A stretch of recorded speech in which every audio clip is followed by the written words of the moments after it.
If you thought that Volkswagen's current debt of around about 190 billion US dollars was an issue, or the fact that they're likely to hit a debt of around 300 billion dollars by 2026 could be a problem, well, consider this.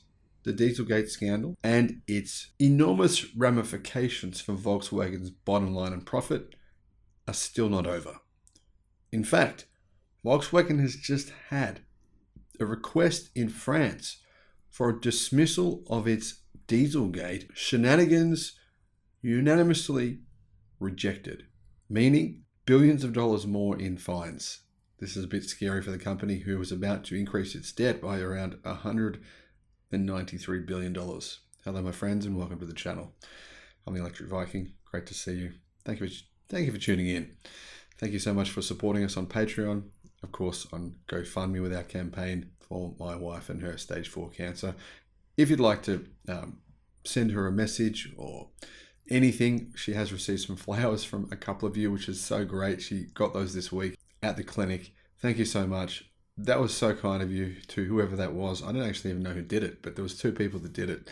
So thank you so much. But if you'd like to send her anything, she's at Verita Life in Bangkok in Thailand. It's spelled Verita, Verita Life. Volkswagen's bid to dismiss diesel emissions charges has been rejected by a French court. Volkswagen argued it could not be charged a second time after already paying a $1.1 billion fine in Germany in the same case in 2018. I'm confused. This is France. It's saying it paid a fine in Germany. How is that even remotely relevant to France? Anyhow, I guess lawyers will do and say anything. Now, the Paris Court of Appeal rejected a request by Volkswagen Group to dismiss charges of deception in a diesel emissions investigation in France, the automaker said. Volkswagen argued it could not be charged a second time, having already been hit with a $1 billion or $1.1 billion US dollar fine in Germany in the same case in 2018.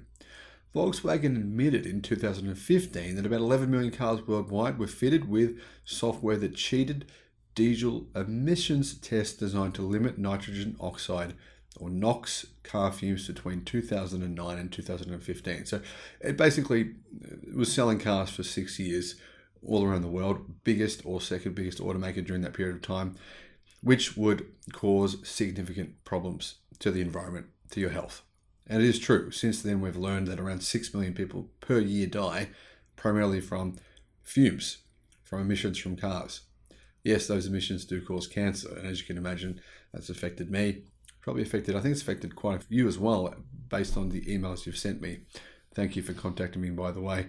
So I have no sympathy for Volkswagen Group. In fact, I will never buy a Volkswagen Group electric vehicle or vehicle period of any kind, because I don't support this kind of fraud.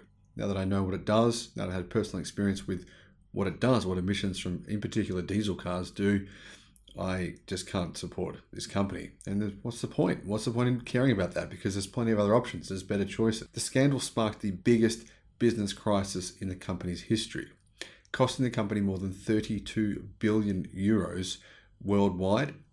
In fact, some analysts say more than 40 billion in vehicle refits, fines, legal costs, etc. And you got to think about this as well, the lost opportunity cost of having all that time wasted on investing the money into that rather than electric cars, or rather than better things, making efficient production lines so it doesn't take them 34 hours to build an EV, whereas it takes Tesla 11 hours. It's a pretty big difference.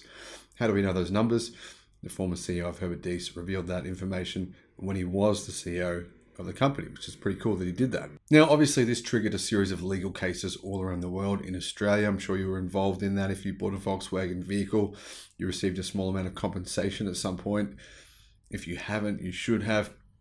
The legal cases went on everywhere. Now, Volkswagen responded to the Paris court's decision, saying it will continue to challenge the court's finding. It did the same thing in the UK last year. It didn't just say, you know what, yeah, we did the wrong thing. Okay, fair enough. What's the fine? We'll pay it. It's challenging it. Same thing in the UK. Challenging it. Not accepting what the court is saying.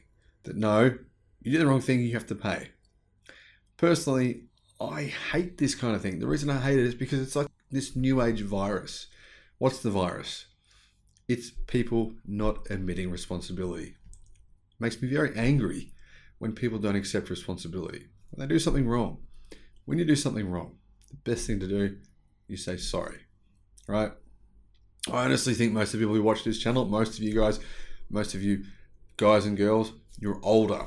That's true from the statistics on my YouTube numbers that I can see. You're older.